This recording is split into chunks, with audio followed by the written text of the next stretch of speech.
Good evening everyone. तो जैसे कि आप सभी को पता है कि हम यहाँ पर जो है वो ऑनलाइन क्लास ले रहे हैं, किसकी, मैथ की। किस क्लास की? 9th क्लास की। ठीक है, तो जितने भी कंसेप्ट हैं जो 9th के मैथ को पढ़ने में हमारे काम आने वाले हैं वो हम यहाँ पर पढ़ते हैं, पढ़ते थे और आगे भी जो है वो पढ़ते रहेंगे। तो चलिए आज की क्लास को हम शुरू करते हैं। हम जो है वो नंबर सिस्टम के बारे में पढ़ रहे हैं, संख्या पद्धति के बारे में पढ़ रहे हैं। इसी के अंदर जो है बहुत सारे सब टॉपिक्स आते हैं।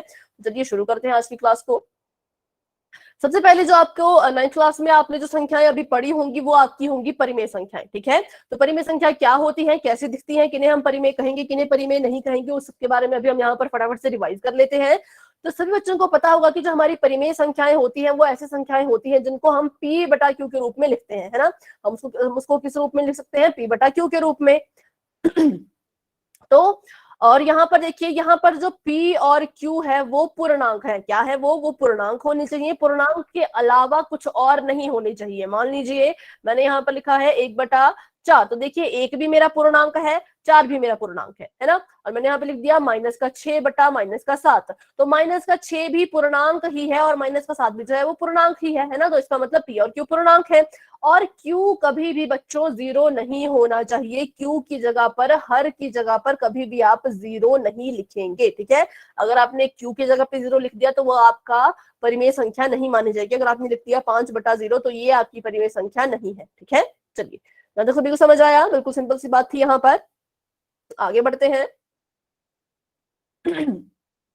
सॉरी, तो यहाँ पर देखिए उदाहरण आपको दिए गए हैं 1/2, 2/5, -3/11। ठीक है, तो देखिए ये सारी क्या है, हमारी परिमेय संख्या है। क्यों? क्योंकि इनको हमने जो है वो p बटा q के रूप में लिख दिया है और q की जगह पे 0 नहीं है। 2, 5, 11 ऐसी ऐसी चीजें जो है वो q की जगह पर है। और देखिए जो हमारा p और q दोनों ही पूर्णांक है। 1 भी पूर्णांक होता है, 2 भी पूर्णांक होता है, -3 भी जो है वो पूर्णांक है ना। तो ये सारे क्या है? पूर्णांक है। तो अब आप मुझे बताएं कि क्या -25 एक परिमेय संख्या होगी? क्या माइनस का जो 25 है, यस मैम, कैसे होगी बेटा? क्योंकि जिसके नीचे कुछ नहीं होता उसके नीचे 1 होता है। वेरी गुड, बहुत अच्छे। जिसके नीचे कुछ नहीं होता उसके नीचे हम जो है वो 1 लिख सकते हैं। -25/1 का मतलब -25 ही है। ठीक है, इसका मतलब -25 ही है, पर हम इसे जो है इस तरह भी लिख सकते हैं। और देखिए हमने क्या किया, हमने इसको जो है p बटा q के रूप में लिख दिया। और जब हमने इसको p बटा q के रूप में लिख दिया तो इसका मतलब ये है कि ये जो है परिमेय संख्या होगी। ठीक है, तो इसका मतलब है यस। तो क्या हम ऐसा कह सकते हैं कि जितने भी पूर्णांक हैं वो सभी परिमेय हैं? जितने भी पूर्णांक हैं क्या वो उन सभी को हम परिमेय संख्या बना सकते हैं?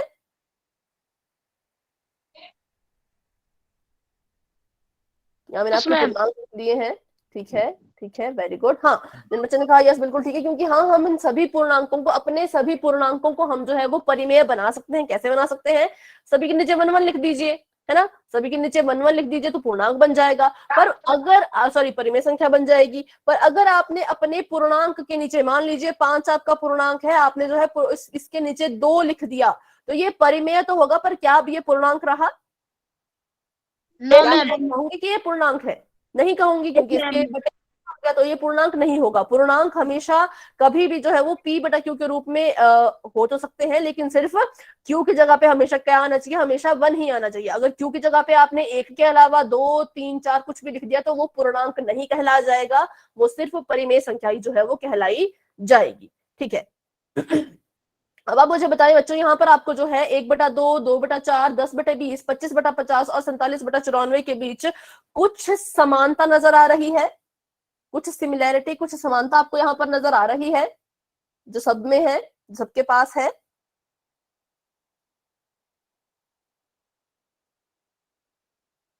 कोई बच्चा बता सकता है अगर आपको इसमें कोई समानता नजर आ रही है तो यस कह दीजिए, नहीं नजर आ रही तो नो कह दीजिए। Yes ma'am, yes ma'am. क्या है वो समानता? मैम इनको कैंसिल करेंगे तो 2 आंसर आएगा। कट करेंगे 1/2 आएगा। और अगर हम 25/50 को कट करेंगे तो 2 आएगा, 1/2 आएगा। और मैम और जो 97/90 49/94 को जब हम कट करेंगे तो भी 1/2 आएगा। हाँ, ठीक है, वेरी गुड, बहुत अच्छा आपने आंसर दिया। और जैसा कुशाल ने कहा, जैसा भूमि ने कहा, बिल्कुल अच्छा है ना। देखिए यहाँ पर 1/2 है, इसको काटेंगे तो भी आएगा 2 एकम 2, 2 दूनी 4, 10 से कम 10, 10 दूनी 20, 25 से कम 25, 25 दूनी 50, 47 1 जा 47 और 47 2 जा 94। ठीक है, तो हमने जब इन्हें काटा तो हमें जो है वो 1/2 मिल गया। तो हम इन कहेंगे कि हाँ इनके बीच में समानता है। क्या समानता है कि ये सभी जो है वो 1/2 से ही तो बने हैं, है ना। 1/2 इनका आंसर आ रहा है तो इसका मतलब 1/2 से ही ये बने होंगे। तो जब ऐसे आपको कहीं पे ऐसी बहुत सारी परिमेय संख्या दी गई हो और उनको काट के जो है वो उत्तर सेम आ रहा हो, तो हम क्या कहते हैं, उनके लिए हमने एक स्पेशल नाम दिया है। उन्हें हम कहते हैं तुल्य परिमेय संख्याएं। कैसी परिमेय संख्याएं? तुल्य परिमेय संख्याएं। तो ये सारी आपस में जो कैसी है, एक तो तुल्य परिमेय संख्याएं हैं और दूसरी बात ये कि ये सारी जो है वो इक्वल मानी जाएंगी, समान मानी जाएगी। हम ऐसा नहीं कह सकते कि 47/94 जो है वो बड़ा है ना, ये बड़ा है और ये छोटा है, ऐसा नहीं होगा। अगर इनका सरलतम रूप एक जैसा है, अगर इनको कट कटा के जो है वो बिल्कुल सेम आंसर आ रहा है, तो हम कहेंगे ये बराबर है, ना कि बड़ा या फिर छोटा। ठीक है, तो आपको पेपर में क्वेश्चन कैसे आ सकता है? पेपर में आपको क्वेश्चन कुछ इस तरह से आ सकता है कि 2/5 की तुल्य परिमेय संख्या निकालिए। ठीक है, 3 तुल्य परिमेय संख्याएं ज्ञात कीजिए। ठीक है, कितनी परिमेय संख्या ज्ञात करने को बोला है? 3 परिमेय संख्या। कैसी? तुल्य परिमेय। तो हम क्या करेंगे?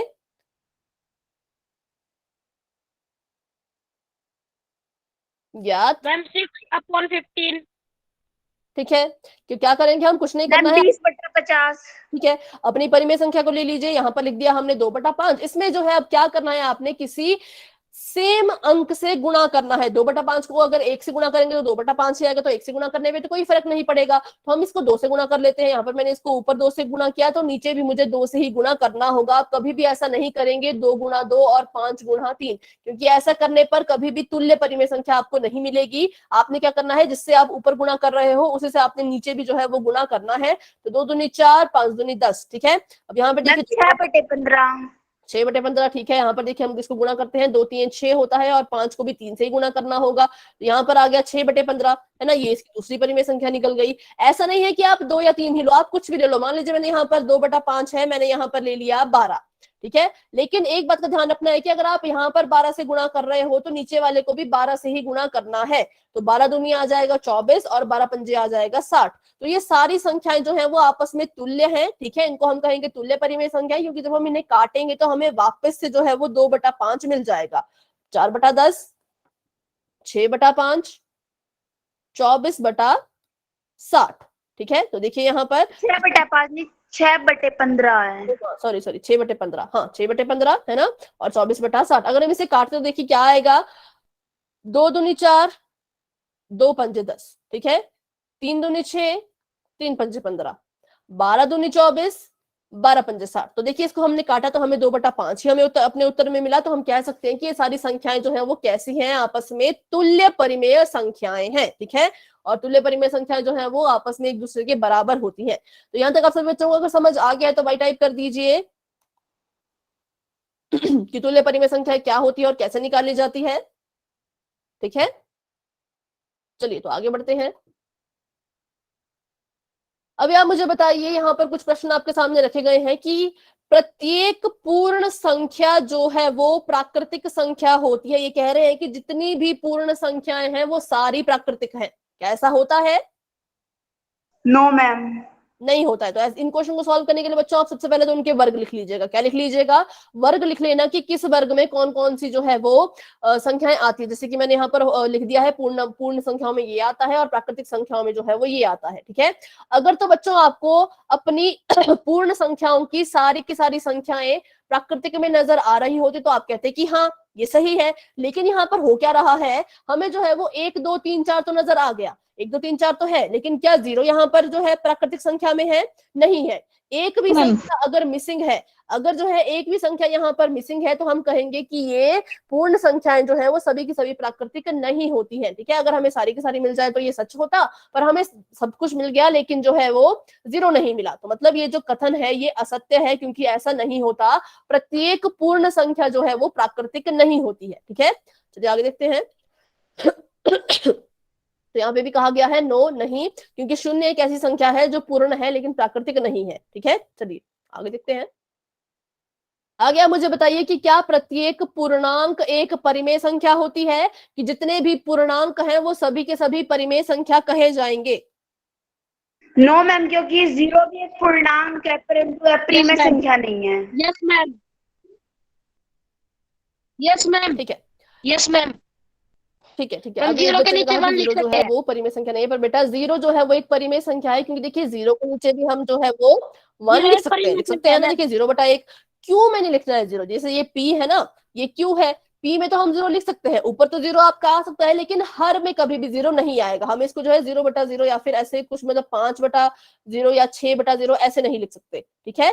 हर में कभी 0 नहीं आएगा, अंश में अगर आता है तो वो चलेगा, ठीक है। तो इसका मतलब ये है कि 0 भी कैसी संख्या हुई, परिमेय संख्या हुई। तो इसका मतलब जितने भी सारे के सारे पूर्णांक है वो क्या है, परिमेय संख्या। हम उनको बना सकते हैं, बना सकते हैं ना, सबके नीचे एक एक लगा दो। तो इसका मतलब ये कथन क्या है, सत्य है या असत्य? मैम सत्य ठीक है, है, सत्य है। ठीक है, सत्य है, ये सही कह रहे हैं कि ऐसा होता है। चलिए आगे देखते हैं। आगे यहाँ देखिए, यहाँ पे कहा गया है यस, क्यों? क्योंकि अगर हम अपने पूर्णांक के नीचे बटा में जो है वो 1 लिखते चले जाएं तो हम जो है उनको परिमेय संख्या बना सकते हैं। तो अगला क्वेश्चन आपके सामने आने वाला है, ये है क्या प्रत्येक परिमेय संख्या पूर्णांक होगी? कि जितने भी पूर्णांक है वो तो परिमेय है, लेकिन क्या हर एक परिमेय संख्या पूर्णांक भी होगी?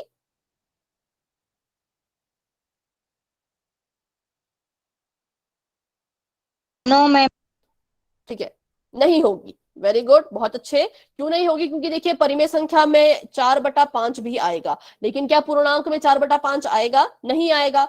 4/1 होता तो हम मान लेते कि आएगा, लेकिन बटे में 1 के अलावा कोई और संख्या अगर आ रही है तो वो पूर्णांक नहीं होगा, है ना। तो इसका मतलब ये है कि सारे के सारे पूर्णांक तो परिमेय हैं, लेकिन सारी की सारी परिमेय संख्या पूर्णांक नहीं हो सकती। तो ये जो कथन है ये असत्य है, ठीक है। तो आपको जो है ये क्वेश्चन आ सकते हैं, ट्रू फॉल्स में आ सकते हैं, या फिर आपको फिल इन द ब्लैंक्स में आ सकते हैं, या फिर आपको एमसीक्यू में आ सकते हैं ये क्वेश्चन। तो आपने जो है इन लाइनों को अच्छे से याद रखना है कि कौन सी संख्या होती है, कौन सी में उसको हम बदल सकते हैं, कौन सी में नहीं बदल सकते, ठीक है। चलिए आगे देखते हैं। तो यहाँ देखिए 2/7 जो है वो एक परिमेय संख्या तो है, लेकिन पूर्णांक नहीं है, इसलिए प्रत्येक परिमेय संख्या जो है वो पूर्णांक नहीं होगी। ठीक है, तो अभी आपको यहाँ पर लिखा गया है कि किन्हीं भी दी गई दो परिमेय संख्याओं के बीच में अपरिमित रूप से अनेक परिमेय संख्याएं होती हैं, ठीक है। जैसे आपको यहाँ पर क्वेश्चन आते थे, तो पहले तो अपरिमित होता क्या है? अपरिमित होता है अनंत। अनंत मतलब जिसकी कोई गणना ना की जा सके। जैसे हम कहते हैं कि गिनती कहाँ तक खत्म हो रही है, तो हम क्या कहते हैं? गिनती तो है अनगिनत है, आप जितनी गिनती बना सकते हो बना लो, आप बनाते जाओगे वो बनती जाएगी, है ना, वो कभी खत्म नहीं होगी। तो उसको हम कहते हैं अनंत, और उसी को हम कहते हैं अपरिमित, जिसकी कोई सीमा नहीं है। ठीक है, तो आगे देखते हैं। आपको जो है वो क्वेश्चन में पूछा जाता था कि 3/5 और 4/5 के बीच जो है, ठीक है, इनके बीच में जो है वो 5 परिमेय संख्या निकालिए, ठीक है। 5 परिमेय, मैंने नहीं लिखूंगी इसको, मैं बोल देती हूँ परिमेय संख्या निकालिए। तो यहां पर आपको 5 पूछी जाती थी, इसलिए बच्चों आप सिर्फ 5 परिमेय संख्या निकाल के अपना उत्तर जो है वो दे देते थे, ठीक है। पर अगर आपको पूछा जाता कि 3/5 और 4/5 के बीच में टोटल कितनी परिमेय संख्याएं हैं, टोटल जो है वो कितनी परिमेय संख्याएं हैं, तो क्या आपके पास इसका कोई जवाब है? कि टोटल कितनी है, क्या आपके पास इसका कोई जवाब है? मैम 0 है। नहीं बेटा, 0 नहीं है। अभी देखिए हमने क्या कहा, किन्हीं भी दो परिमेय संख्याओं के बीच में अपरिमित रूप से अनेक परिमेय संख्याएं होती हैं, ठीक है। अनेक परिमेय संख्याएं होती हैं, हम कभी भी नहीं कह सकते कि इसके बीच में 5 है या 6 है या 7 है या 8 है या 0 है या 1 है, ऐसा हम कभी नहीं कह सकते, क्योंकि ऐसा नहीं होता। जितनी आप निकालते चले जाएंगे उतनी ये निकलती चले जाएगी, और ये जो है वो इनफाइनाइट होती है, अपरिमित होती है, इसकी कोई सीमा नहीं है, इसका कोई अंत नहीं है, ठीक है। तो ये आपको यहाँ पे बताया गया है कैसे इसको हम प्रूव करें। तो इसका प्रूफ भी हम यहाँ पर देखते हैं कि कैसे, किसने ये कहा, कैसे ये कहा, सच है या झूठ है ना। तो पूरा हम यहाँ पे इसको प्रूव करके देखेंगे।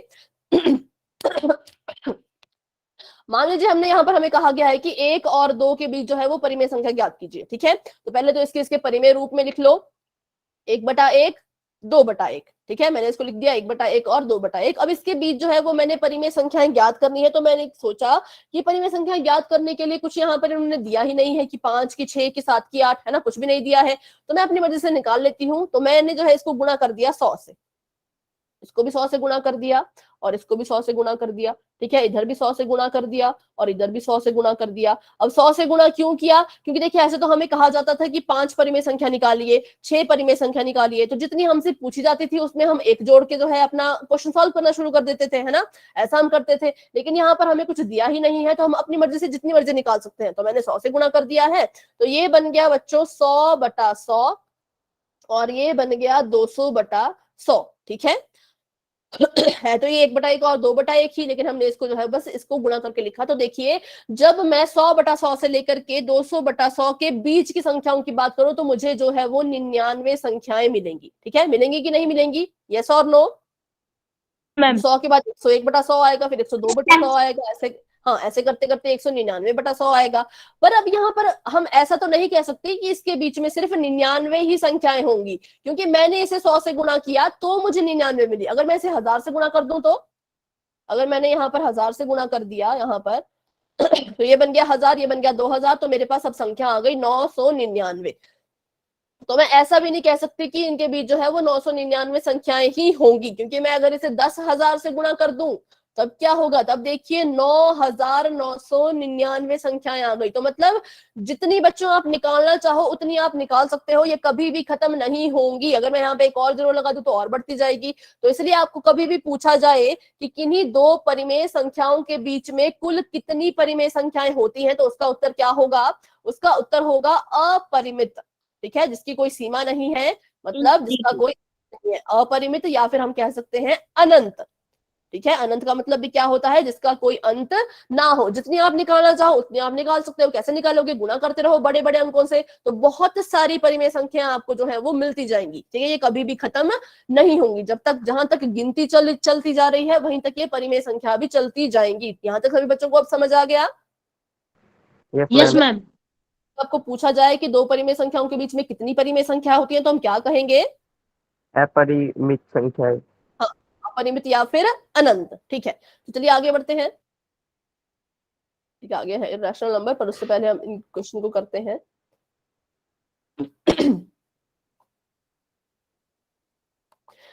अभी आप लोग जिनको ये क्वेश्चन आता होगा वो इसे सॉल्व करेंगे, जिन्हें नहीं आता होगा या थोड़ा सा भी डाउट होगा तो वो मेरे साथ साथ जो है इसे सॉल्व करेंगे, ठीक है। जिन्हें आता है वो खुद से भी सॉल्व इसको कर सकते हैं, बहुत इजी है। अभी जो है 3/5 और 4/5 के बीच 5 परिमेय संख्याएं ज्ञात कीजिए।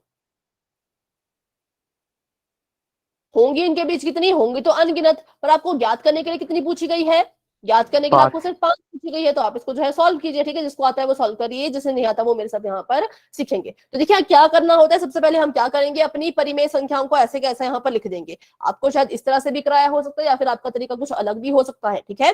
तो पहले हम देखेंगे कि क्या इनके हर बराबर है। जी हाँ, इनके हर तो बराबर है। तो चलिए पहला शर्त तो हमारा खत्म हो चुका है, कुछ भी हमने नहीं करना है। अब हम यहाँ पर देखेंगे कि कितनी परिमेय संख्याएं हमसे पूछी गई हैं। हमसे पूछी गई हैं 5 परिमेय संख्याएं, ठीक है। तो जितना बच्चों हमसे पूछा जाए उसमें जो है वो 1 जोड़ दीजिए, तो कितना बन गया, 6 बन गया। तो अपनी इन दोनों परिमेय संख्याओं को गुणा कर देना है हमने 6 से, ठीक है। पर ऐसा जरूरी नहीं कि 6 से ही करो, आप 7 से कर सकते हो, 8 से कर सकते हो, 10 से भी कर सकते हो, ये आपकी मर्जी है, आप पर डिपेंड करता है। ये किससे करना है ये आप पर डिपेंड करता है। लेकिन कुछ ऐसी संख्याएं हैं जिनसे आप बिल्कुल इन्हें गुणा नहीं करेंगे, ठीक है। तो वो कौन सी संख्याएं हैं, एक तो जितनी पूछी गई है, कितनी पूछी गई है, 5, और इससे छोटी, ठीक है। एक तो जितनी पूछी गई है और इससे छोटी वाली संख्याएं हैं, इससे आप कभी भी अपनी संख्याओं को गुणा नहीं करेंगे। 5 से ज्यादा 6, 7, 8, 9, 10 एंड सो ऑन, इससे आपने करना है आप करते रहो, इससे आपको कोई मना नहीं है। 5 से बड़ी किसी भी संख्या को उठा लो और गुणा करो, कोई दिक्कत नहीं है। लेकिन 5 या 5 से छोटी संख्या से इसे हम गुणा नहीं करेंगे, ठीक है। यहाँ तक सभी को समझ आया? क्यों नहीं करेंगे इसका भी आपको रीजन मैं अभी बताऊंगी, पर अभी अब बस आप इतना याद रखें कि जितनी पूछी गई है उसमें या तो 1 जोड़ लो या तो 2 जोड़ लो। इससे बड़ी बड़ी संख्याओं से गुणा करना है कर लो, पर इससे छोटी या इससे कोई भी गुणा नहीं करेगा, ठीक है। चलिए तो देखते हैं, यहाँ पर मैंने इसे जो है 6 से मैं इसे गुणा करूंगी। आप चाहे तो 7 से भी कर सकते हो, आप चाहे तो 10 से भी कर सकते हो, वो आपकी मर्जी है, ठीक है। लेकिन 5 से कोई इसे गुणा नहीं करेगा। तो मैंने यहाँ पर किया 3 गुणा, हाँ जी। आप अपना आंसर बेटा चैट बॉक्स में लिख लीजिए, चैट बॉक्स में लिख लीजिए, ठीक है। तो देखिए यहाँ पर गुणा कर दिया मैंने 6 से, और यहाँ पर भी तो 6 तिये होता है 18, और 5 छके होता है 30, और 4 छके होता है 24, और 5 छके होता है 30। ठीक है, तो ये मेरा यहाँ पर उत्तर आ चुका है अभी के लिए। तो यहाँ पर हमने करना क्या है, हमें पूछा गया है कि इन दोनों के बीच की परिमेय संख्या निकालिए। तो हम जो है 18/30 और 24/30 को जो है वो शामिल नहीं करेंगे। क्यों नहीं करेंगे? क्योंकि हमें कहा है इनके बीच की संख्या निकालिए। तो इनको हम शामिल क्यों करें? बीच का पूछा है तो बीच का निकालेंगे, है ना। तो इनको हम शामिल जो है वो नहीं करेंगे। इनके बीच की संख्याएं जो होंगी उन्हीं को हम लिखेंगे। तो अपने उत्तर में आप कभी भी बच्चों अपने उत्तर में यहां से शुरू नहीं किए मत करना। अगर आप यहां से शुरू करोगे तो आपका उत्तर जो है वो गलत माना जाएगा, क्योंकि इनके बीच का लिखना है। तो 18 के बाद आता है 19, 19/30, ठीक है। फिर आएगा 20/30, फिर आएगा 21/30, ठीक है। फिर आएगा 22/30, और फिर आएगा 23/30, और उसके बाद आना था 24/30, पर वो हम यहाँ पर नहीं लिखेंगे क्योंकि हमें वो नहीं पूछा है, हमें उनके बीच की पूछा है। तो देखिए, पहली संख्या, दूसरी संख्या, तीसरी संख्या, चौथी संख्या, पांचवी संख्या, पूरी गिन के 5 जो है वो हमें उत्तर में मिल चुकी है। और पूछी भी हमसे कितनी गई थी? पूछी भी हमसे बच्चों 5 ही गई थी, ठीक है। तो यहाँ तक सभी को समझ आया कैसे इसे सॉल्व किया जाता है? कुछ नहीं करना है, अपनी संख्या देखिए, अगर इनके हर बराबर हैं तो देखिए कितनी आपसे पूछी गई है। जितनी भी पूछी गई है उससे बड़े नंबर से अपनी संख्या को गुणा कर दीजिए, ठीक है। उससे बड़ी संख्या से अपनी संख्या को गुणा कर दीजिए, और जो भी आपका उत्तर आता है वो आपको मिल जाएगा। जो आपकी संख्या से गुणा करके आ गया है उसको वैसे के वैसे लिखें। जो बीच की संख्या है उनको आप लिखेंगे, बीच के अलावा आप कुछ भी कोई भी संख्या जो है वो नहीं लिखेंगे, ठीक है। तो अभी सवाल उठता है कि हमने इसे 5 से बड़ी संख्या से ही गुणा क्यों किया, 5 या उससे छोटे से गुणा क्यों नहीं किया। तो चलिए इसको देखते हैं। अगर मैं इसे जो हूँ वो 6 से गुणा ना करके 5 से गुणा करती तो क्या होता। अगर बच्चों आपको स्क्रीन जो है वो छोटी नजर आ रही है तो आप क्या कीजिए, आप अपनी स्क्रीन को बड़ा कर सकते हैं। कैसे कर सकते हैं? अपनी फोन की स्क्रीन पर आप ऐसे करें, ठीक है, जैसे करते हैं ना हम जूम, वैसे आप अगर इसे ऐसे जूम करें तो आपकी स्क्रीन जो है जूम हो जाएगी। देखिए, एक मिनट, यहाँ पर देखिए ऐसे करेंगे इसको आप, तो ये देखिए जूम हो जाती है और छोटी भी हो जाती है, ठीक है। और अगर आप इसे दबा दें तो ये बहुत बढ़िया आपको दिखेगी। इसे आप रोटेट कर दें तो हो रोटेट गई करते हुए मैम, आपको जो हो है अपनी गई। स्क्रीन। अब मैंने तो रोटेशन अभी मेरी ऑफ है, पर अगर आप इसे करें, ठीक है, तो आपकी स्क्रीन रोटेट भी जो है वो आराम से हो जाती है। और उसको भी फिर आप जूम कर सकते हो, क्योंकि अभी थोड़ा छोटा छोटा यहाँ पर लिखा गया है ना, तो इसलिए अगर आपको नहीं दिख रहा तो आप जूम जरूर कर ले, ठीक है। तो चलिए, यहाँ पर सवाल ये था कि 5 से गुणा क्यों नहीं किया, तो मैं यहाँ पर इसे 5 से गुणा कर लेती हूँ। 3 को 5 से गुणा कर लिया, 5 को 5 से गुणा कर लिया, 4 को 5 से गुणा कर लिया, फिर से 5 को 5 से गुणा कर लिया। तो 5 तिये होता है 15, 5 पंजे 25, ठीक है।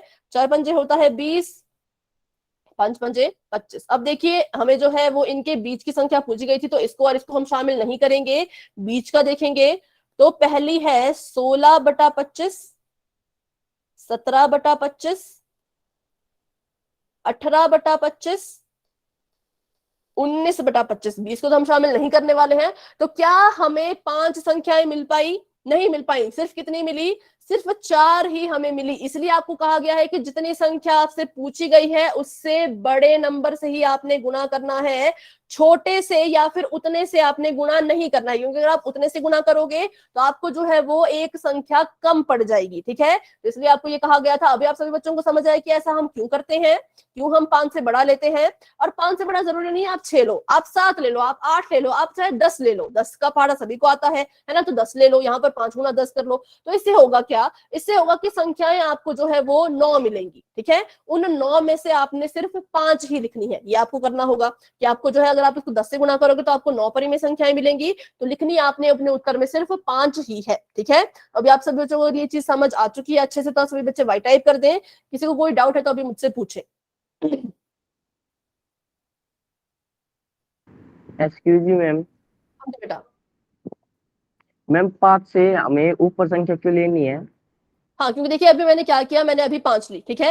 अभी मैंने 5 से यहाँ पर गुणा किया, तो मैंने क्या देखा कि मुझसे पूछी गई थी कि 5 परिमेय संख्या निकालिए, लेकिन उत्तर में मुझे कितनी मिल पाई? 1, 2, 3, 4, ठीक है। तो जितने से बच्चे आप गुणा करोगे उससे एक कम आपको मिलती है, ठीक है। उससे एक कम संख्या जो है आपको वो उत्तर में मिलती है। जैसे मान लीजिए आप यहाँ पर अगर 7 से गुणा करते, ठीक है, अगर आप यहाँ पर इन दोनों को 7 से गुणा करते तो आपको 6 परिमेय संख्या मिलती, ठीक है। अगर आप 8 से गुणा करते तो आपको 7 परिमेय संख्या मिलती। तो अगर आपसे 5 पूछी गई है और आप 5 से ही गुणा कर रहे हो तो आपको 4 ही परिमेय संख्याएं मिलेंगी, ठीक है। तो इसलिए हमने आपको क्या कहा कि आप कभी भी उस नंबर से जितनी पूछी गई है उससे कभी गुणा मत कीजिए, उससे छोटे से भी कभी गुणा मत कीजिए, उससे बड़े से आप कोई भी संख्या ले लो, उससे आपको कोई फर्क नहीं पड़ेगा, ज्यादा परिमेय संख्या आपको जो है वो मिलेंगी। ठीक है, तो अभी आपको बेटा समझ आया, क्योंकि यहाँ देखिए आप देख सकते हो 5 से गुणा किया तो मुझे 4 ही परिमेय संख्याएं मिल पाई, जब मैंने 6 से किया था यस तो मुझे मैम, कितनी मिली थी, तो मुझे 5 मिल गई थी। ठीक है, चलिए यस तो अभी मैम। आगे बढ़ते हैं। और किसी बच्चे को कोई डाउट हो तो बच्चों आपने पूछना है। ठीक है, ठीक है, तो अब हम आते हैं अपनी अगली संख्या पर, जो कि है अपरिमेय संख्याएं। कि अपरिमेय संख्याएं कैसी दिखती हैं, कैसी होती हैं, कैसे हम इनको पहचाने। तो बिल्कुल सिंपल है, परिमेय का उल्टा है अपरिमेय। तो परिमेय को अगर हम p बटा q के रूप में लिख सकते हैं, तो मतलब अपरिमेय को हम इस रूप में जो है वो नहीं लिख सकते। अच्छा ठीक है, एक मिनट।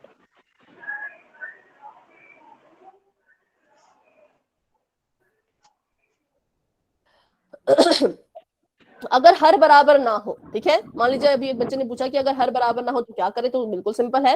मान लीजिए मैंने यहाँ पर ले लिया 3/5, 5 और लेते हैं। बेटा माइक ऑफ कर दें। भाई चाबी तो वो जरूरी बेटा माइक अपना ऑफ कर दें। 4 दूनी 8, 3 3 9। ठीक है, यहाँ देखिए अगर इसके हर बराबर ना हो तो हम क्या करेंगे, पहले तो हम अपने हरों को बराबर करेंगे। ठीक है, हरों को क्या करो, बराबर करो। कैसे करते हैं, हमने पिछली क्लासेस में सीखा है बहुत अच्छे से, है ना। तो हम इसको क्रॉस मल्टीप्लाई कर देते हैं डायरेक्ट, इसको इससे गुणा कर दीजिए, पहली संख्या को दूसरी संख्या के हर से गुणा कर दीजिए, और दूसरी संख्या को पहली संख्या के हर से गुणा कर दीजिए। तो यहाँ पर कितना आया, 3 3 होता है 9। यहाँ पे उल्टा करते हैं इसको, नहीं तो बड़ा छोटा हो जाएगा, फिर आप फिर से कंफ्यूज हो जाओगे। ठीक है, तो यहाँ पर मैंने लिख दिया है 4/3 और 3/2। ठीक है, तो ये हमारा क्वेश्चन है, 4/3 और 3/2। इसको हमने क्या करना है, इसके बीच मान लीजिए हमें पूछी गई है कि फिर से अब यहाँ पर पूछी गई है 4 परिमेय संख्याएं। ठीक है, 4 परिमेय संख्या हमने इसके बीच निकालनी है। तो हम क्या करेंगे, पहले तो इसके हरों को बराबर करेंगे। तो इसको इससे गुणा कर दीजिए पूरी संख्या को, और इस पूरी संख्या को 3 से गुणा कर दीजिए। तो यहाँ पर आ जाएगा 4 दूनी होता है 8 और 3 दूनी होता है 6। ठीक है, और 3 3 होता है 9 और 4 दूनी और 3 दूनी होता है 6। मतलब हमने क्या किया, देखिए यहाँ पर इसको गुणा कर दिया 2 से, इसको भी 2 से, इसको 3 से और इसको भी 3 से। ठीक है, 2 3 6, 3 3 9 और 4 दूनी 8, 3 दूनी 6। ठीक है, तो अब देखिए हमारे हर बराबर हो चुके हैं, लेकिन हर बराबर करने के बाद भी इनके बीच में क्या आपको कोई संख्या नजर आ रही है, नहीं आ रही है। तो फिर से वही स्टेप कर लीजिए। अब क्या करना है, 4 परिमेय संख्याएं पूछी हैं, तो अब हम इसे किससे गुणा करें, किससे गुणा करें हम इसे। 5 से। ठीक है, 5 से कर 5 सकते से हैं। मैम, हाँ, 5 से कर हम सकते किसी हैं भी संख्या से कर सकते हैं। बेटा, किसी भी संख्या से कर सकते हैं, लेकिन किससे नहीं कर सकते वो भी आप बताएं। मैम 5 से छोटी से नहीं कर सकते। 4 से बेटा 3।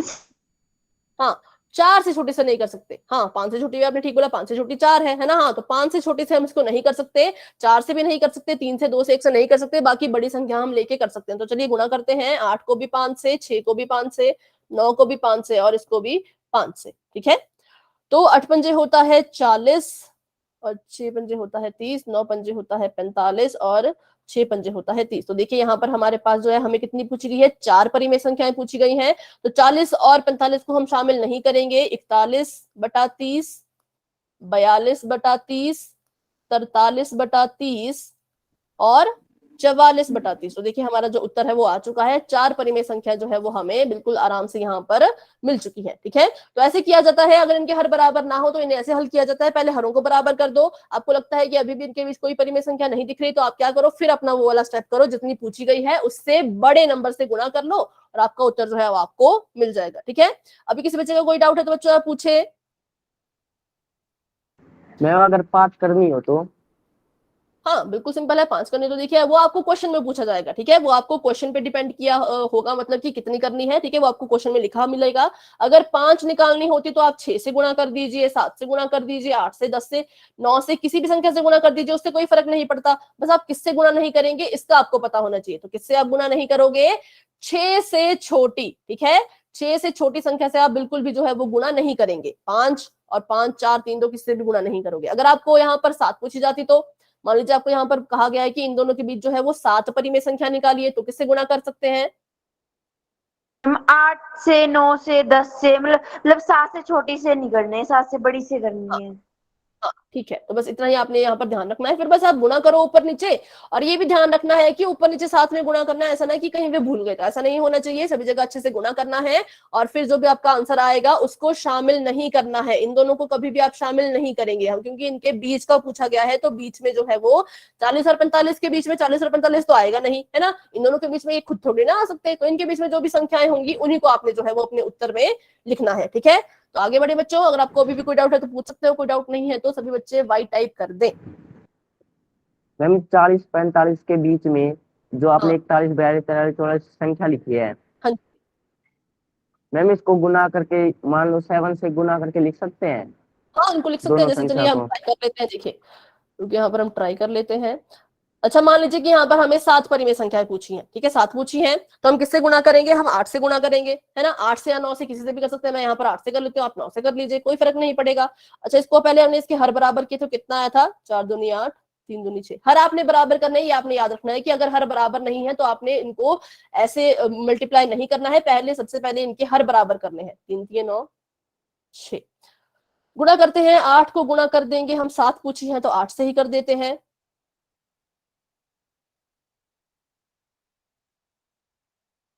और यहां पर भी 8 से कर देते हैं, ठीक है। 8 8 होता है बच्चों, कितना 8 8 होता है? 64, और 8 छिके होता है 48, है ना। और 9 होता है 72, और 8 छिके होता है 48। तो देखिए 64 और 72 के बीच में कहा गया है, तो 64 और 72 को शामिल नहीं करना है। 64 के बाद क्या आएगा? 65 आएगा, लेकिन सिर्फ 65 नहीं आएगा, बटा 48 भी तो आएगा, ठीक है। तो बटे में भी आपने जरूर लिखना है। उसके बाद आएगा 66 बटा 48, फिर आएगा 67 बटा 48, 68, 69, कितनी हुई है? 1 2 3 4 5, ठीक है। नीचे लिख देती हूँ मैं यहाँ पर 70 और 71। तो 1 2 3 4 5 6 7, तो देखिए अब हमें जो है अपनी 7 परिमेय संख्याएं जो है वो मिल चुकी हैं, ठीक है। 7 पूछी थी हमने, 8 से मल्टीप्लाई किया, तो 7 परिमेय संख्या जो है अब हमें वो मिल चुकी है, ठीक है। अगर आप इसको 9 से गुणा करोगे, अभी हमें 7 मिली, 7 मिली ना, अगर आप इसे 9 से गुणा करोगे तो आपको 8 परिमेय संख्या मिलेगी। पर क्वेश्चन में आपसे 7 ही पूछी है, 7 ही पूछी है ना, तो आप उत्तर में 7 ही लिखिएगा। बेशक आपको 8 मिली होगी, 8 आपके पास आई होंगी, पर उत्तर में आपने जो है वो 7 ही लिखनी है, ठीक है। चलिए, तो अभी कोई डाउट है किसी बच्चे का? No ma'am. ठीक है, तो अभी हम आगे बढ़ते हैं, ठीक है। हम पढ़ रहे थे कि अपरिमेय संख्या कैसी होती है और कैसी दिखती है, कैसे हम इनको पहचान सकते हैं, ठीक है। तो अभी हमने यहाँ पर पढ़ा कि पी बटा क्यू के रूप में इनको हम नहीं लिख सकते, है ना, नहीं लिखा जाएगा। तो यहाँ पर इसके कुछ उदाहरण दिए हैं, तो यहाँ देखिए आपको उदाहरण दिया गया है जो अपरिमेय है, जो परिमेय नहीं है। तो पहला उदाहरण है आपका वर्गमूल 3, ये जो हमारा चिन्ह होता है इसको हम वर्गमूल कहते हैं, ठीक है। फिर है आपका वर्गमूल का 11, फिर है आपका पाई, ठीक है। फिर है आपका 0.1011101110 एंड सो ऑन, ठीक है। तो यहाँ पर आपको कोई ऐसी संख्या दिख रही है क्या जो आपकी नजर में परिमेय है, लेकिन मैंने उसे अपरिमेय में लिख दिया है? क्या ऐसी कोई संख्या आपको यहाँ पर नजर आ रही है? No ma'am. ठीक है, तो अगर मैं आपको अभी बोलूं कि पाई की वैल्यू बताएं, तो पाई की वैल्यू कितनी होती है?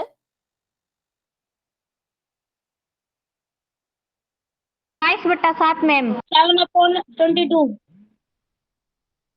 ठीक है, तो अब आप बताएं कि क्या अब आपको लग रहा है कि पाई जो है वो परिमेय होना चाहिए था? नो। ठीक है, क्यों आपको ऐसा लग रहा है कि ये परिमेय नहीं होना चाहिए था? क्योंकि 22/7 तो परिमेय है ना, जो हमारा 22/7 है वो तो परिमेय है। तो मैंने क्यों बोला कि पाई अपरिमेय है? अगर 22/7 परिमेय है तो क्या पाई परिमेय नहीं होना चाहिए था? ठीक हम है, ये चलता रहता है हमेशा। हाँ वेरी गुड, बहुत अच्छे बहुत अच्छे, बहुत आपका बिल्कुल ठीक जवाब है कि देखो वैसे तो हम कहते हैं कि पाई जो है वो 22/7 के बराबर है, पर ये नॉन इसकी, टर्मिनेटिंग। हाँ, ये इसकी एग्जैक्ट वैल्यू नहीं है, ये इसका जो है हम क्या लेते हैं, हम मानते हैं इसको कि मान लीजिए, हम कहते हैं कि मान लीजिए पाई जो है वो 22/7 है, या मान लीजिए पाई जो है 3.14 है, लेकिन पाई की सिर्फ इतनी ही सीमित वैल्यू नहीं है, इतना ही मान नहीं है। जो पाई की असली वैल्यू है, जो आप कभी आप नेट पे जाके सर्च करोगे या फिर गूगल पे लिखोगे पाई की एग्जैक्ट वैल्यू, तो वो बहुत बड़ी है, ठीक है, वो आपको आगे भी दिखाई जाएगी स्लाइड में, वो बहुत बड़ी है। और ये एक कैसा दशमलव प्रसार है, आपने जो है वो डेसिमल एक्सपेंशन पढ़े होंगे, दशमलव प्रसार पढ़े होंगे। एक होता था शांत, एक होता था अशांत और आवर्ती, एक होता है अशांत और अनावर्ती, ठीक है। तो जो हमारा पाई है उसका जो दशमलव प्रसार है वो अशांत और अनावर्ती है। मतलब ना तो इसका जो शेषफल है वो 0 आता है, और ना ही इसका जो भागफल है, क्वोशंट है, वो खुद को रिपीट करता है, ठीक है। तो इसका जो ये डेसिमल एक्सपेंशन है चलता जाएगा, ना ये कभी खुद को रिपीट करेगा और ना ही कभी इसका शेषफल 0 आएगा। तो इसलिए जो पाई है बच्चों, उसको हम कहते हैं अपरिमेय, ठीक है, अपरिमेय, क्योंकि इसको हम जो है p/q के रूप में नहीं लिखते। और जो भी आपका ये अभी शांत अशांत वाला है, इसको भी हम आगे अच्छे से जानेंगे कि क्या होता है ये, ठीक है। तो इसलिए 22/7 बेशक परिमेय है, उससे हमें फर्क नहीं पड़ता, क्योंकि 22/7 जो है वो पाई का एग्जैक्ट मान, एग्जैक्ट वैल्यू है ही नहीं। पाई की जो एग्जैक्ट वैल्यू है वो अशांत और अनावर्ती है, इसलिए पाई हमारा अपरिमेय है। 22/7 भले ही चाहे परिमेय क्यों ना हो, ठीक है। तो अभी आप सभी बच्चों को समझ आया कि पाई को अपरिमेय क्यों कहा जाता है, या पाई जो है वो अपरिमेय क्यों है। अगर समझ आ गया तो वाई टाइप कर दें, कोई क्वेश्चन है तो आप मुझसे पूछ सकते हो।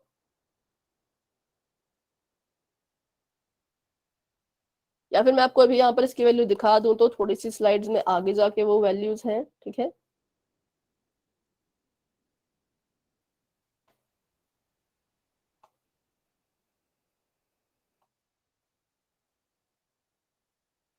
तो ये देखिए, ये है पाई की वैल्यू, ठीक है, ये आपका पाई है, आपको नजर आ रहा होगा, नहीं तो आप जूम कर लीजिए। तो इसकी वैल्यू देखिए 3.141926593534382323843262383327385 है। और इसके आगे ये बिंदु बिंदु लगे, तो इसका मतलब है कि अभी तक ये खत्म नहीं हुआ है, बल्कि ये आगे तक बढ़ता ही जा रहा है, बढ़ता ही जा रहा है, ठीक है। तो ये कैसा है, ये है अनवसानी अनावर्ती, इसलिए इसको हम क्या कहते हैं कि पाई जो है वो हमारा इररेशनल है, अपरिमेय है, ठीक है। तो इसकी वैल्यू आपको दिखा कि कितनी बड़ी है, ठीक है। हम इसको बस एज्यूम करके चलते हैं कि इतनी होगी, क्योंकि ताकि हमारी जो कैलकुलेशन है, जो गणना है, वो जो है क्या हो, वो अच्छे से हो जाए, है ना, वो हमारा इजी वे में हो जाए। इसलिए जो है हम इसको क्या करते हैं, ऐसा मान के चलते हैं।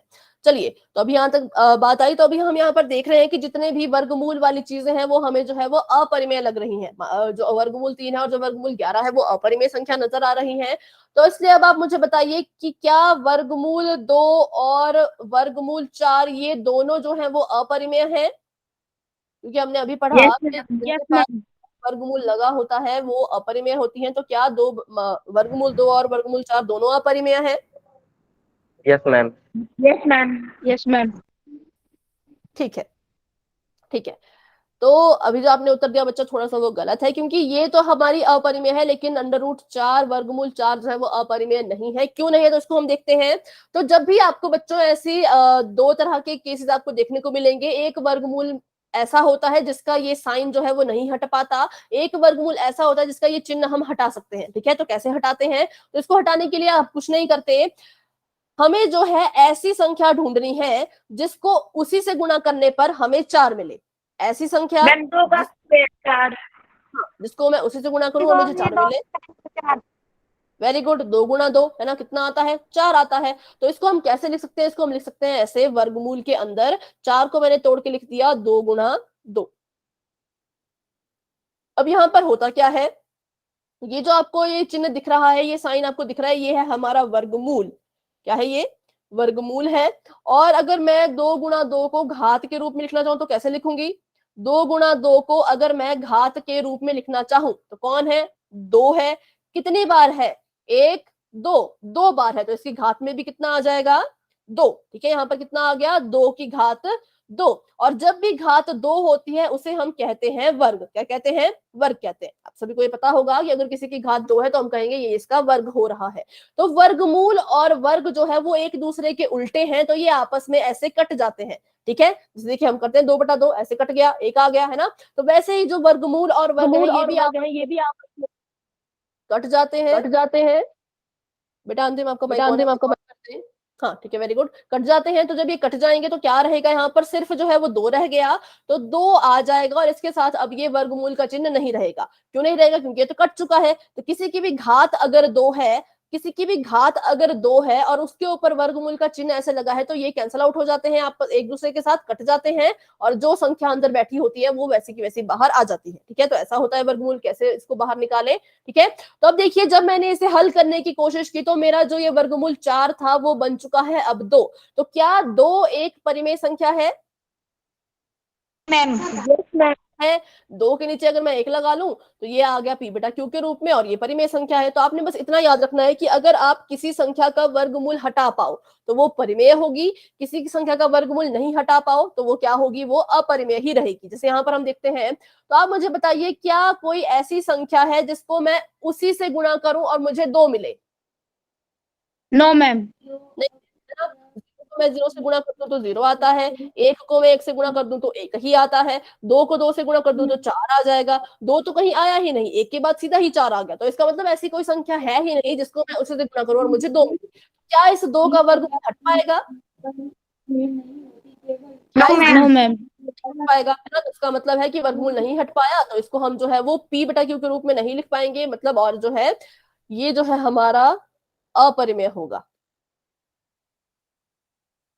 अब कुछ बच्चे यहाँ पर ऐसा भी सोच सकते हैं, अगर आपने नहीं भी सोचा तो चलिए मैं आपको सोचने पे थोड़ा मजबूर करती हूँ, है ना, कि हम कह रहे हैं कि अगर कोई संख्या है उसके नीचे 1 लगा दो तो वो p बटा q के रूप में आ जाती है और उसको हम परिमेय बोल देते हैं। तो हम इसके साथ ऐसा क्यों नहीं कर सकते? अगर मैं ऐसा कर लूं, मैंने अपने √2 को यहाँ लिख दिया, नीचे 1 लगा दिया, तो ये भी तो p बटा q के रूप में लिख दी है ना मैंने। तो अब इसको हम अपरिमेय क्यों कह रहे हैं, इसको हम परिमेय क्यों नहीं कह रहे? मैम इसके अंदर रूट है। ठीक है, इसके अंदर रूट है। दूसरा, हमने क्या कहा था स्टार्टिंग में ही कि अगर कोई संख्या परिमेय है और उसके जो है p और q है, तो p और q जो है वो क्या होने चाहिए? मैम पूर्णांक। पूर्णांक। ठीक है, पूर्णांक होने चाहिए, है ना। तो और देखिए जो हमारा √2 है, क्या ये एक पूर्णांक है? No ma'am. नहीं है, है ना, तो ये पूर्णांक नहीं है, तो इसलिए जो है इसको हम परिमेय नहीं कहेंगे। बेशक आपने इसको p बटा q के रूप में लिख लिया, कोई बात नहीं, आप लिख लो, लेकिन क्या ये पूर्णांक है? जब ये पूर्णांक ही नहीं है तो ये परिमेय कैसे हो सकता है? इसलिए आपने हमेशा याद रखना है कि एक तो ये आपने याद रखना है कि वर्गमूल वाली चीज अगर है तो वो कभी भी जो है परिमेय नहीं होगी, है ना, वो अपरिमेय होगी। और अगर आप उसके नीचे 1 लिख भी लेते हो, उसको परिमेय बनाने की कोशिश करते भी हो, तो भी वो अपरिमेय ही रहेगी, क्योंकि ये पूर्णांक नहीं है। तो आपको अगर ये दोनों केस समझ आ चुके हैं अच्छे से तो आप वाई टाइप कर दें। कोई भी डाउट है तो मुझसे अभी कभी बच्चों आप पूछ सकते हो। ठीक है ठीक है, तो अभी के लिए आप मुझे बताएंगे वर्गमूल 16 क्या ये परिमेय है या ये अपरिमेय है? यस मैम, संख्या है क्योंकि ये 4 का वर्ग है। वेरी गुड, ये 4 का वर्ग है तो ये होगा परिमेय, है ना। अब मुझे बताएं √17 अपरिमेय संख्या है। संख्या क्योंकि ये किसी का वर्ग ही नहीं है। हाँ, ये किसी का वर्ग ही नहीं है, तो इसको हम जो है इसका रूट हटेगा नहीं, और नहीं हटेगा तो ये कैसी रहेगी, ये रहेगी अपरिमेय। ठीक है, अपरिमेय। तो बस इतना ही था, बिल्कुल सिंपल से कैसे हम जो है अपरिमेय संख्या को पहचानते हैं। ठीक है, चलिए तो आगे बढ़ते हैं। इसमें कोई डाउट होगा तो आप मुझसे पूछ सकते हो, क्लास के बाद भी आप मुझसे पूछ सकते हो। ठीक है, अभी नहीं पूछना चाहो तो। ठीक है, तो ये हमारी कैसी संख्या आ गई, ये हमारी आ गई अपरिमेय और ये आ गई परिमेय। ठीक है, चलिए आगे बढ़ते हैं। अब हम सीखेंगे वास्तविक संख्याओं के दशमलव प्रसार के बारे में, जो कि आप सभी ने काफी अच्छे से पढ़ा हुआ है ना। आप सभी को पता है कि 3 तरह के दशमलव प्रसार होते हैं, तो बारी बारी हम यहाँ पर उनको सीखेंगे। पहले आपको पता होना चाहिए एक बात कि आपको जो है परिमेय संख्या बहुत सी जो है वो भाग होने के लिए आती है। आपको यहाँ पर लिखा गया 1/7, यहाँ पर आपको कहा गया है कि इसको भाग दे दीजिए, क्योंकि जब भी आपने दशमलव प्रसार निकालना होगा तो ऑब्वियसली बात है भाग तो हमें करना होगा। तो ऐसी संख्याओं को कैसे भाग किया जाता है, आप चाहे तो इसे अपनी कॉपी पे लिख ले। इसको आपने बच्चों हमेशा याद रखना है कि जो आपका अंश होता है वो हमेशा अंदर आता है, और अंश कौन होता है, अंश होता है आपका ऊपर वाला। ठीक है, अंश हमेशा अंदर आएगा और हर जो है वो हमेशा बाहर रहेगा। तो ये आपका अंश है, ये हमेशा अंदर रहेगा और हर हमेशा बाहर रहेगा, मतलब कि अंश बन जाएगा भाज्य और हर बन जाएगा भाजक। ठीक है, तो मैं आपको यहाँ पे लिख के बताती हूँ, आपने बताना है कौन सा केस है जो ठीक होगा, नंबर 1 या फिर नंबर 2। चलिए बताइए इसमें से कौन सा वाला केस है जो ठीक है। नंबर 1 मैम, ठीक है, फर्स्ट। बहुत अच्छे, बहुत अच्छे। नंबर 1, नंबर 1 ठीक है। क्यों? क्योंकि देखिए यहाँ पर अंश जो है वो अंदर है और हर जो है वो बाहर है, जबकि यहाँ पर क्या हो गया, जो अंश था उसे मैंने बाहर लिखा था, जो हर था उसे मैंने अंदर लिख दिया था। तो ऐसा तो नहीं होता है ना, तो इसलिए जो है वो पहला केस जो है वो बिल्कुल ठीक है, जो कि आप सभी बच्चों ने बिल्कुल ठीक कहा। तो आपने हमेशा याद रखना है, चाहे तो इसे अपनी कॉपी पे लिख लीजिए, ये वाला जो मैंने यहाँ पर लिखा है कि हर हमेशा बाहर, अंश हमेशा अंदर। कभी भी आपका पेपर शुरू होने वाला हो तो आप कभी जो है इसे यहाँ पर लिख सकते हो। चलिए तो अभी हम इसे क्या करते हैं, इसे हम भाग देते हैं। तो यहाँ पर है 7 को, इससे हमने भाग जो देना है वो देना है 1 को। थोड़ा सा यहाँ पर जगह हमें चाहिए, मैं मिटा देती हूँ। बेटा किसी का माइक ऑन है, अपनी बात कहने के बाद अपना माइक ऑफ कर दिया करें, ठीक है। यहाँ पर अंदर है 1, हम क्या करेंगे, दशमलव की मदद लेंगे। यहाँ मैं दशमलव लगा लिया है, अब मैं जो यहाँ पे दशमलव लगा दूंगी तो यहाँ पर भी लगा दिया है। अब यहाँ पर आ जाएगा 0, बन गया 10। 7 एकम होता है 7, है ना, क्योंकि 7 दूनी तो 14 हो जाएगा, तो 10 से बड़ा हो जाएगा, तो मैंने यहाँ पर 7 लिख दिया। थोड़ा बच्चों आप इसको जूम कर सकते हो, ठीक है, क्योंकि आपको यहाँ पे मैं बहुत छोटा छोटा लिख रही हूँ, आपको नजर नहीं आ रहा, तो आप अपनी स्क्रीन को जो है वो जूम कर देना, ठीक है। तो यहाँ पर आ गया 3, अब फिर से यहाँ 0 आएगा क्योंकि 3 तो बहुत छोटा है। दशमलव के बाद हम हर एक स्टेप में एक एक 0 ले सकते हैं, ये हमने पिछली क्लासेस में भी पढ़ा है, ठीक है। तो यहाँ पर 30 आ गया और 7 चौके होता है 28, माइनस कर दीजिए, यहाँ पर आ जाएगा 2, एक और 0 मैं यहाँ पर लूंगी, यहाँ पर आ गया 20 और 7 दूनी होता है 14, माइनस कर देंगे तो यहाँ आ जाएगा 6 और ये नीचे उतरेगा 0 तो ये बन जाएगा 60, ठीक है। और 7 8 होता है 56, माइनस कर देंगे तो यहाँ आ जाएगा 4 और यहाँ पर एक और 0 हम लेते हैं तो ये बन गया 40। 7 5 होता है 35, माइनस कर दे तो आ गया 5, एक 0 ले लेंगे तो यहाँ पर आ जाएगा 50। 7 7 होता है 49, है ना, 49, तो 49 मैंने यहाँ लिख दिया, माइनस कर देंगे तो यहाँ आ गया 1।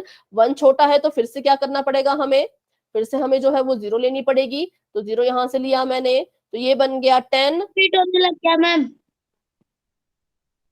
जी बेटा, रिपीट होने लग गया अब। वेरी गुड, बहुत अच्छे। क्या होने लग गया, रिपीट हो गया, क्योंकि देखिए यहाँ पर 10 बन चुका है। अब मैं फिर से यहाँ करूंगी 7 एकम 7, माइनस करूंगी तो आ जाएगा 3, फिर से 0 लूंगी तो ये बन जाएगा 3, लगा देंगे। 7 चौके 28, हाँ 1 मिनट, 7 चौके 28 माइनस कर देंगे तो यहाँ पर आ जाएगा 2, फिर से 0 लेंगे तो फिर से यहाँ पर 20 बनेगा, 20 बनेगा तो फिर से यहाँ पर 2 आएगा, फिर से 8, फिर से 5, फिर से 7। तो देखिए यहाँ पर ये रिपीट हो रहा है और अभी भी ये खत्म नहीं होगा, ये खुद को रिपीट करता ही जाएगा, क्योंकि जो मेरा शेषफल है वो 0 नहीं आएगा, ठीक है।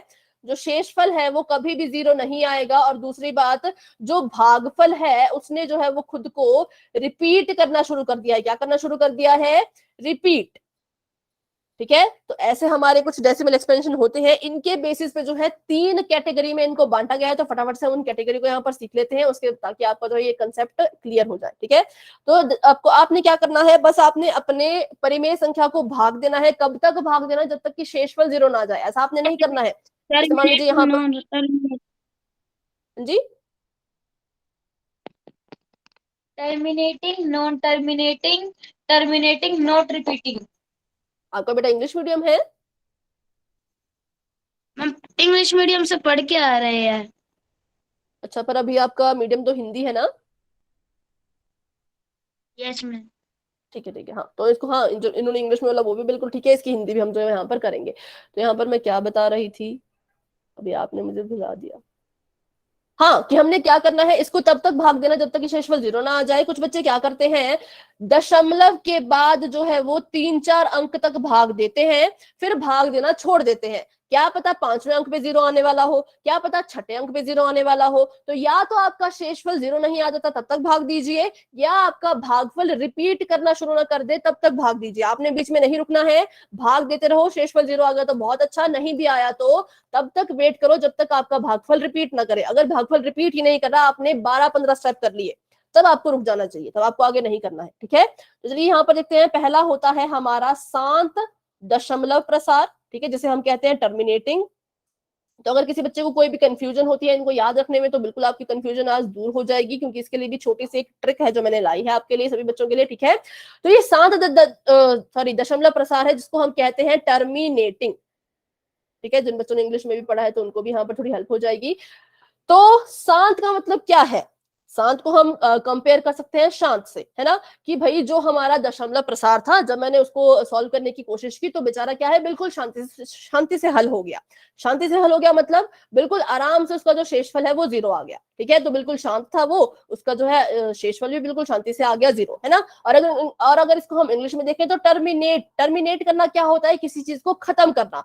अगर मैंने अपने डेसिमल एक्सपेंशन को खत्म कर दिया है, मैंने उसका रिमाइंडर जो है, शेषफल जो है मैंने 0 में उसका आ गया है, तो मैं कहूंगी मैंने उसको खत्म कर दिया, उसको टर्मिनेट कर दिया।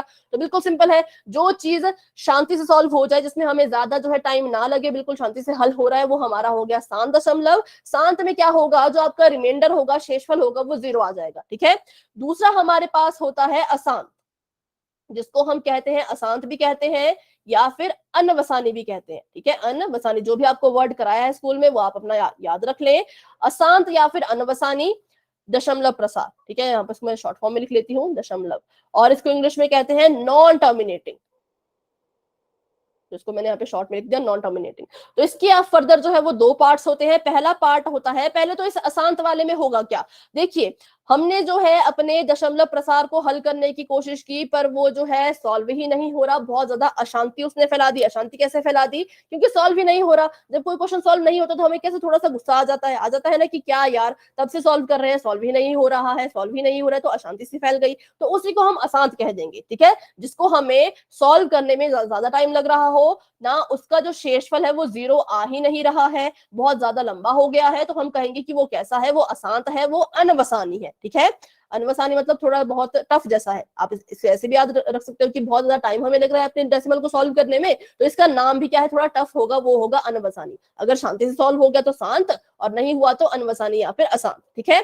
तो अब इसमें 2 केसेस होते हैं। पहला तो हमेशा यही होगा कि शेषफल जो है वो कभी भी 0 नहीं आएगा, चाहे आपका केस नंबर 1 हो चाहे केस नंबर 2 हो। तो पहले केस में होगा क्या कि आपका जो शेषफल है वो एक तो 0 नहीं आ रहा, दूसरा जो आपका भागफल है उसने खुद को जो है वो क्या करना शुरू कर दिया है, रिपीट करना शुरू कर दिया है। क्या करना शुरू कर दिया है, रिपीट करना शुरू कर दिया। तो हम इससे कहेंगे या तो अशांत या तो अनवसानी आवर्ती। क्या कहेंगे हम उसको, आवर्ती, क्योंकि आवर्ती का मतलब होता है रिपीट करना। क्या करना, रिपीट करना, ठीक है। तो इसे हम कह देंगे अनवसानी, अशांत या फिर आवर्ती, ठीक है। और इसमें क्या हो रहा है, शेषफल जो है वो हमारा 0 नहीं आ रहा, और भागफल जो है वो क्या हो रहा है, भागफल रिपीट हो रहा है, ठीक है। तो चलिए, एक बार भागफल ने रिपीट करना शुरू कर दिया तभी हम अपने आंसर को रोक सकते हैं, क्योंकि हमें पता है कि अब ये रिपीट हो रहा है, तो आगे सॉल्व करके फायदा नहीं, सब कुछ सेम सेम आएगा, ठीक है। तो अब इसका अगला जो केस होता है वो होता है, वो भी कैसा होगा, वो भी अशांत ही होगा। क्यों होगा अशांत, क्योंकि उसका भी जो शेषफल है वो 0 नहीं आएगा, ठीक है। अशांत या फिर अनवसानी, आप चाहे तो इसे अपनी कॉपी में बच्चों लिख सकते हो, अशांत या फिर अनवसानी। लेकिन इस बार क्या हो रहा है, इस बार और ज्यादा हमारी प्रॉब्लम बढ़ गई। क्यों, क्योंकि एक तो इसका शेषफल 0 नहीं आ रहा, ठीक है, और दूसरा इसका जो भागफल है वो भी रिपीट नहीं कर रहा, ठीक है। तो बहुत लंबा जो है इस तरह का भाग हो जाता है, जब क्या हो, जब शेषफल जो है वो 0 नहीं आ रहा हो और भागफल भी जो है वो खुद को रिपीट नहीं कर रहा, ठीक है। भागफल को यहां लिख देते हैं नॉट रिपीटिंग। तो ये 3 केसेस होते हैं। अगर आपका जो शेषफल है वो 0 आ गया है तो बहुत अच्छे, हम कहेंगे कि ये क्या है, ये जो है शांत दशमलव प्रसार है, टर्मिनेटिंग है। अगर इसका दशमलव प्रसार जो है वो शेषफल 0 नहीं आ रहा तो हम कहेंगे कि ये अशांत है। लेकिन अशांत के भी 2 केसेस हैं। अगर भागफल ने रिपीट करना शुरू कर दिया तो हम कहेंगे कि ये है अशांत या फिर अनवसानी आवर्ती। अगर उसने खुद को रिपीट करना शुरू नहीं किया तो हम कहेंगे ये अशांत है और अनावर्ती है, ठीक है। तो ये 3 केसेस होते हैं। अभी अगर आपको इन सभी के जो ये वर्ड्स हैं, ये जो शब्द हैं अनवसानी, अशांत और आवर्ती, इन सभी का मतलब अगर आपको अच्छे से पता लग गया तो वाइट टाइप कर दीजिए। इनके मतलब समझने में आपको थोड़ा सा भी डाउट है तो मुझसे अभी कभी बच्चों आप पूछ सकते हो। थोड़ा सा भी अगर डाउट है तो आपने मुझसे पूछना है, ठीक है। इंग्लिश में इसे हम कहेंगे, जो ये वाला है, वैसे आपको इंग्लिश मीडियम है नहीं पर देख लेते हैं, इसको कहते हैं नॉन टर्मिनेटिंग रियकरिंग, क्योंकि बार बार होता है, रिपीट कर रहा होता है। और नीचे वाले को कहते हैं नॉन टर्मिनेटिंग नॉन रियकरिंग, ठीक है। चलिए ठीक है, तो आज की क्लास को हम अपना यहीं तक रखते हैं। इसको जो है हम यहीं से कंटिन्यू करेंगे अगली क्लास में, ठीक है। तो अभी के लिए अगर किसी बच्चे का डाउट है तो आप क्लास में बने रहें, किसी बच्चे का कोई डाउट नहीं है तो क्लास को बच्चों आप लेफ्ट कर सकते हो। ठीक है। और मैंने आपको बताया है कि अगली क्लास में हम